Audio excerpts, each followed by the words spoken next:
नमस्कार, मैं धीरेंद्र और आप देख रहे हैं मिरर मीडिया। और अब तक की सबसे बड़ी कार्रवाई एटीएस ने धनबाद में की है, जहां शमशेर नगर से अम्मार यासर को गिरफ्तार किया गया है। अभियुक्त की प्रतिबंधित आतंकवादी संगठन से जुड़े होने के सबूत एटीएस को मिले हैं। जांच के दौरान एटीएस को अम्मार यासर के मोबाइल से प्रतिबंधित संगठन से संबंधित कई दस्तावेज मिले हैं। यहां बता दें कि पूर्व में भी अम्मार यासर इंडियन मुजाहिदीन प्रतिबंधित संगठन से जुड़ा हुआ था। एटीएस की टीम द्वारा पूछताछ में यह खुलासा हुआ है।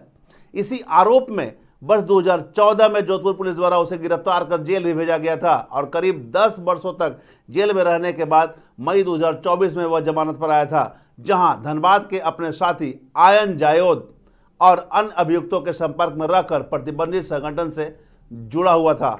यहां बता दें कि धनबाद से अब तक 5 अभियुक्त एटीएस की गिरफ्त में आ चुके हैं और पहलगाम हत्याकांड से जुड़े मामलों पर इनसे पूछताछ की जा रही है। एटीएस द्वारा जारी प्रेस रिलीज में यह बताया गया कि आतंकी संगठन हिज्ब उत तहरीर, अलकायदा और आईएसआईएस से जुड़े मॉड्यूल का पर्दाफाश करते हुए धनबाद से 5 लोगों को गिरफ्तार किया गया है। ये युवक सोशल मीडिया के जरिए अन्य युवाओं को बहका रहे थे और राष्ट्र विरोधी गतिविधियों में संलिप्त थे।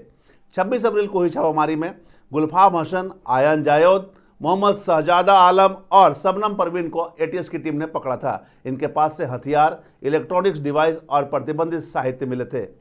चारों को रिमांड में लेकर पूछताछ के बाद 30 अप्रैल को अम्मार यासर को भी धनबाद से गिरफ्तार किया गया है, जो पूर्व में इंडियन मुजाहिदीन से जुड़ा हुआ था और 10 साल जेल में रह चुका है। सभी आरोपियों के खिलाफ गंभीर धाराओं में केस दर्ज कर कार्रवाई जारी है। अलकायदा, आईएएस और हिज उत तहरीर जैसे आतंकी संगठन के लिए काम करने के आरोप में वासेपुर से शबनम को पूर्व में ही एटीएस ने गिरफ्तार किया था। शबनम पर यह आरोप है कि इन जो संगठन है उसके लिए युवाओं को भर्ती करने के साथ उनको धार्मिक कट्टरता का पाठ पढ़ाती थी। छापामारी में एटीएस को शबनम के घर से उसके नाम के 4 आधार कार्ड मिले, जिसमें उसकी उम्र कहीं 20 वर्ष, कहीं 22 वर्ष तो कहीं 23 वर्ष दर्ज थी। यानी कि साइबर कैफे चलाने वाले शबनम के 3 कार्ड फर्जी हैं। गोविंदपुर के शबनम ने अमन सोसाइटी के आयन जायोद से प्रेम विवाह किया था, पर ससुराल में न रहकर वह शमशेर नगर में भाड़े के मकान में रह रही थी।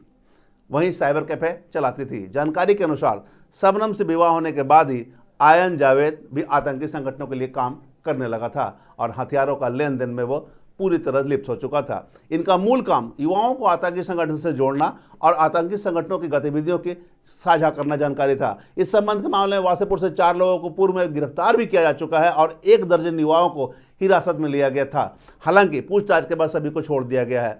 शबनम और आयन के बारे में जो जानकारी मिली थी उसमें कई ऐसे युवा शामिल थे जिनका कभी न कभी शबनम या आयन जावेद से संपर्क हुआ था। हालांकि इस मामले में पुलिस के वरीय अधिकारी कुछ भी बताने से परहेज कर रहे हैं।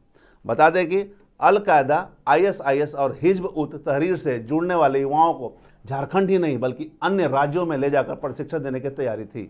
उससे पहले ही एटीएस ने 4 लोगों को गिरफ्तार कर लिया। वहीं अब एटीएस कुछ हथियार की भी तलाश कर रही है जो अब तक बरामद नहीं हुई है, जिसके बारे में यह पता लगा है कि हजारीबाग में हथियार की डील हुई है और इन्हीं हथियारों का पता लगाने में एटीएस की टीम जुटी हुई है और अब धनबाद के वाशीपुर और भूली पर नजर रखे हुए है। कुल मिलाकर एटीएस की कार्रवाई में यह साफ हो गया है कि आतंकवादी संगठन से जुड़े हुए अब भी कुछ युवा हैं जो कहीं छिपे हुए हैं। उन्हीं की तलाश में एटीएस की कार्रवाई जारी है और बहुत जल्द और लोगों के गिरफ्तार होने की उम्मीद है। हम तमाम इससे जुड़ी खबरों से लगातार आपको अपडेट करवाते रहेंगे। बने रहें मिरर मीडिया के साथ।